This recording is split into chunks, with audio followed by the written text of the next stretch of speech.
हे शीशदानी, इस युद्ध ने अन्यायी कौरवों को दंड दिया, पांडवों को हस्तिनापुर का राज्य दिया, मानवता को शांति दी, किंतु इस युद्ध ने तुम्हें क्या दिया पुत्र?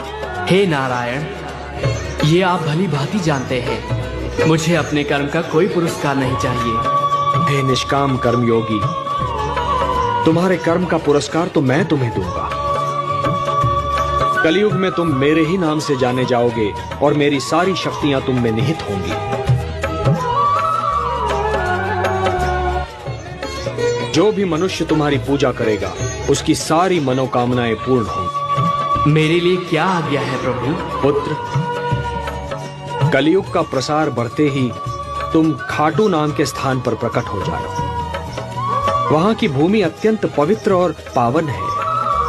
खंडेला का राजा अत्यंत धार्मिक प्रवृत्ति का है। जब तक यह पृथ्वी है पुत्र, जब तक सूर्य चंद्रमा है, जब तक ये सारे नक्षत्र हैं, तुम लोगों के लिए पूजनीय और वंदनीय होगे। तुम्हारे शीश की पूजा होगी पुत्र।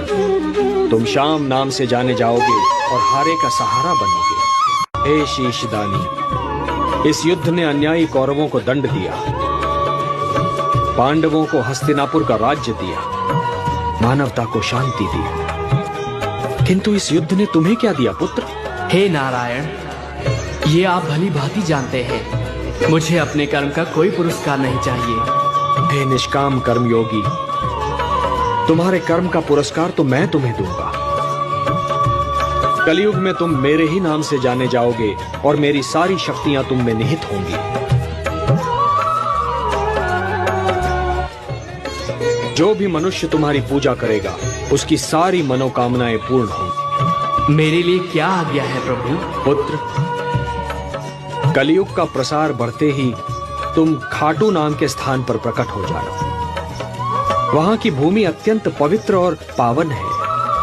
खंडेला का राजा अत्यंत धार्मिक प्रवृत्ति का है। जब तक यह पृथ्वी है पुत्र, जब तक सूर्य चंद्रमा है, जब तक ये सारे नक्षत्र हैं, तुम लोगों के लिए पूजनीय और वंदनीय होगे। तुम्हारे शीश की पूजा होगी पुत्र। तुम शाम नाम से जाने जाओगे और हारे का सहारा बनोगे।